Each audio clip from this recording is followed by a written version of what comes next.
चलिए arithmetic progression का एक और इम्पोर्टेंट क्वेश्चन हम सॉल्व करेंगे और कुछ बेसिक चीजें हम इसमें जानने की कोशिश करेंगे। ये लिखा है फाइंड द 20th टर्म। ये जो सीक्वेंस दिया गया है इसका हमको क्या करना है, 20th टर्म ज्ञात करना है। 20th टर्म इसका हमको बताना है।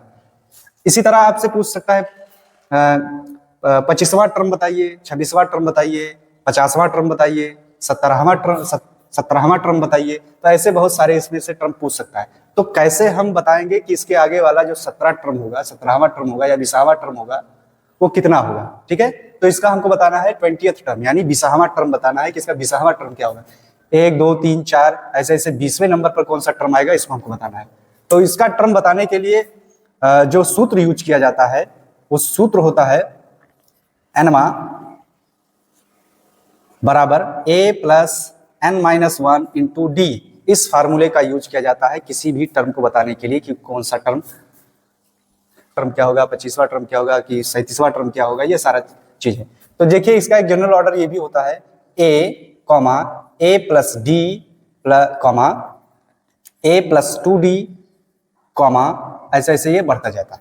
यानी इस एपी का ये जो जनरल ऑर्डर है इसे लिखा जाता है। ठीक, ए आपका क्या है, फर्स्ट टर्म है। तो यहाँ पर इस फार्मूले से हम इसका 20वां टर्म याद करेंगे, इस फार्मूले की वजह से, इस हिसाब से। कैसे, तो सबसे पहले हमको बताना होगा कि ए कितना है, जरा बताइए इसको देखकर। तो ए आपका 2 है। कॉमन डिफरेंस कितना है, कॉमन डिफरेंस को हम डी से लिखते हैं। तो डी यहाँ पर कितना है जरा बताइए, डी यहाँ पर कितना है। तो 5 में से 2 को घटाएंगे तो आपका निकल आएगा 3। तो ये कॉमन डिफरेंस हो गया 3। तो ए आपको पता होना चाहिए, डी आपको पता होना चाहिए। तो आप बता सकते हैं कि 25वां टर्म, 26वां टर्म, 30वां टर्म क्या होगा, इस फार्मूले से हम बता सकते हैं। तो हमको पूछा है 20वां टर्म, तो यहाँ लिख देंगे 20वां लिख देंगे।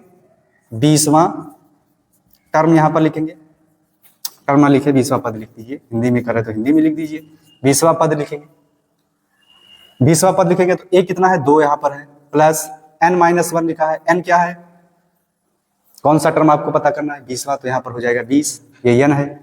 ठीक, -1 इंटू डी कितना निकाला है, 3। इसको सॉल्यूशन कर देंगे तो ये हो जाएगा 2 प्लस 19 गुणे 3। तो ये हो जाएगा 2 प्लस 57, राइट। अब इसको जोड़ दीजिए तो ये हो गया 59।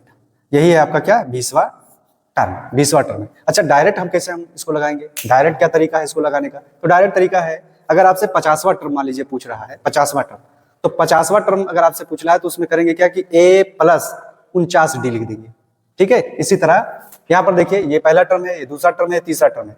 तो पहले टर्म में d गायब है, दूसरे टर्म में आपका a प्लस d हो गया, तीसरे टर्म में क्या हुआ, तीसरे की बात किया तो यहाँ 2d हो गया। तो इसी तरह अगर 49वें टर्म की बात किया जाए तो कितना होगा, a प्लस 48d हो जाएगा। ठीक है, तो हम ऐसे भी ज्ञात कर सकते हैं कि a प्लस 20वां टर्म ज्ञात करें तो यहाँ पर 19d हो जाएगा। ये चीज और ये चीज एक ही चीज है, इसी फार्मूले से ये आया है।